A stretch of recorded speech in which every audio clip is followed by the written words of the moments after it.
We all feel it, the desire to bend the world to our will.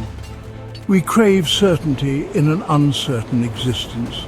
This urge, this deep-seated demand for control, whispers to us daily. It promises peace if only we can manage every variable. But this promise is a siren song, luring us towards frustration.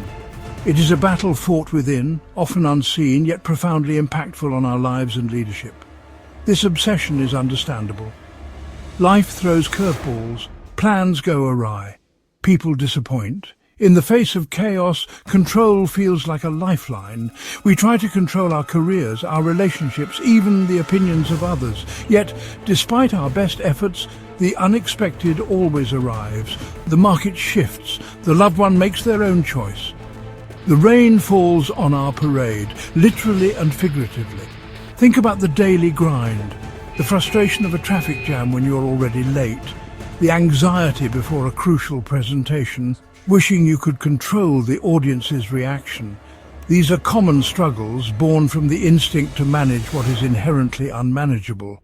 We grip tighter, trying to force outcomes only to find our knuckles white and our spirit weary. The truth is, much of what we try to control lies far beyond our grasp. Recognizing this illusion is the first step towards a more serene and effective way of living. The ancient Stoics understood this struggle deeply. Philosophers like Epictetus, once a slave, and Marcus Aurelius, a Roman emperor, faced immense pressures. They sought not to control the world, but to master themselves. Their wisdom offers a timeless compass. It guides us through the storms of life. It teaches us to differentiate. It shows us where our true power lies. This isn't about apathy or resignation. It is about clarity and focused action. It is about freedom. At the heart of Stoicism is the dichotomy of control, a simple yet profoundly powerful idea. Some things are up to us, other things are not. What is up to us? Our thoughts, our judgments, our choices, our actions, our will. These are our domain. Here we are sovereign. We can cultivate virtue. We can choose reason. We can act with integrity. This is where our energy should be directed, where our efforts yield true fruit. What is not up to us? Everything else. External events, the past, the future's specifics, other people's opinions, the outcome of our efforts. These are external to our direct command. To try is to invite frustration. Modern neuroscience echoes these ancient truths. Our brains are wired for survival, and perceived control plays a significant role. The prefrontal cortex, our brain's executive center, strives to plan and manage.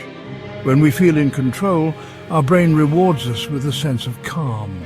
But this system can be easily hijacked. The desire for control, when misdirected towards the uncontrollable, activates our stress response. The amygdala, our fear center, lights up, flooding us with anxiety. When we obsess over what we cannot control, we reinforce stress circuits. Conversely, when we focus on our responses, our choices, our internal state, we can cultivate different pathways. Neuroplasticity, the brain's ability to reorganize itself, means we can train our minds. We can learn to shift our focus. We can build resilience. This is not mere philosophy, it is observable science. The brain adapts to our chosen focus. Let's draw a clearer line between control and influence. Control is direct. It is often forceful. It demands compliance. Think of a drill sergeant on the parade ground. Every movement is prescribed. Every deviation is corrected swiftly and sharply. The goal is immediate, precise obedience. While necessary in certain contexts, this approach has its limits. It can breed resentment if applied too broadly or inappropriately. It rarely fosters creativity or initiative. Influence, conversely, is indirect. It is persuasive. It seeks willing cooperation. It aims for buy-in, not just obedience. Consider a great coach inspiring an elite athlete. The coach cannot run the race for the athlete. They cannot force the winning shot. Instead, they guide, they motivate, they build belief. They influence the athlete's mindset, their preparation, their dedication. The athlete performs from an internal drive, not external compulsion. This is the power of influence. In daily life, this distinction is everywhere. Imagine trying to make a child eat their broccoli. This is an attempt at control. It often leads to power struggles, tears, and a lifelong aversion to green vegetables. Now consider influencing them, eating broccoli yourself with enjoyment. The relentless pursuit of control over things beyond our reach carries a heavy price. It's a debt paid in our emotional, mental, and even physical well-being. When we try to command the uncontrollable, we set ourselves up for constant disappointment. The world rarely conforms perfectly to our desires. This mismatch between expectation and reality becomes a chronic source of stress. Our bodies remain in a state of high alert, ready for a battle we can never truly win. This internal struggle manifests as anxiety, frustration, and anger. We become irritable when plans derail. We feel helpless when others don't act as we wish. This emotional turmoil isn't just unpleasant, it's corrosive. Over time, it can lead to burnout, a state of emotional, physical, and mental exhaustion. Our energy reserves are depleted by the constant effort of trying to manage the unmanageable.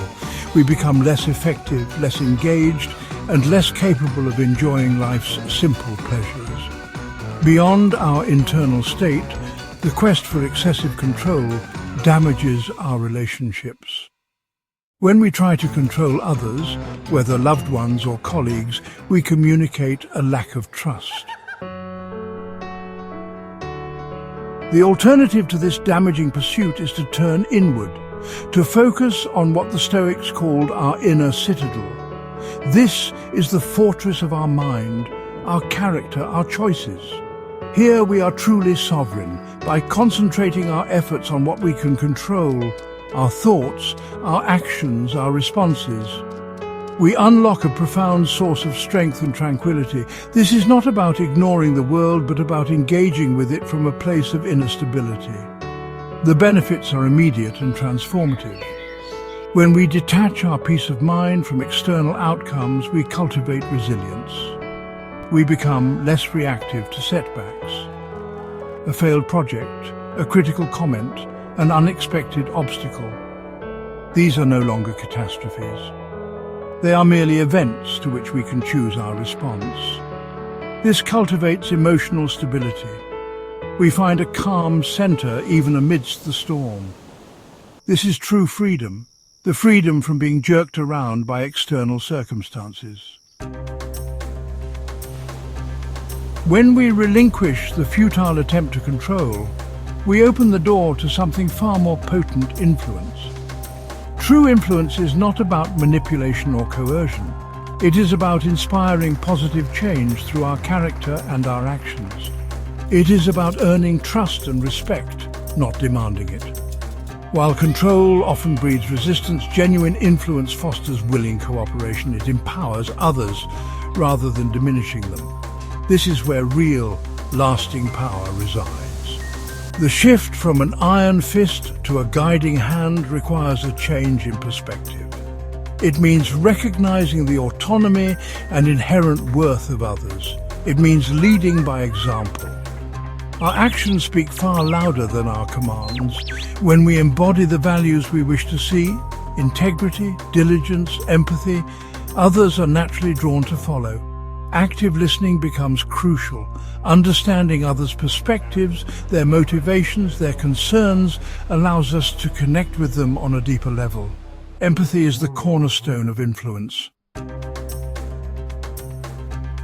Making the shift from a control mindset to one of influence is a journey, not an overnight transformation. It requires conscious effort and daily practice. The first step is awareness. Begin by clearly identifying your spheres of control and influence. What truly lies within your power, your effort, your attitude, your responses? What lies outside it? Outcomes, other people's choices, external events. Make this distinction a regular mental exercise. This clarity is foundational. Next, Cultivate mindfulness and self-awareness. Pay attention to your thoughts and emotions, especially in challenging situations. When do you feel the urge to control? What triggers this response? Simply observing these patterns without judgment can reduce their power. Meditation can be a powerful tool here, helping you to create space between stimulus and response.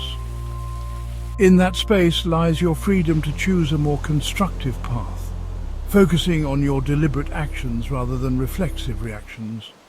Reframe challenges. We have journeyed through the alluring, yet ultimately frustrating landscape of control. We have seen its costs. We have contrasted it with the quiet, enduring power of influence. The choice before us is clear.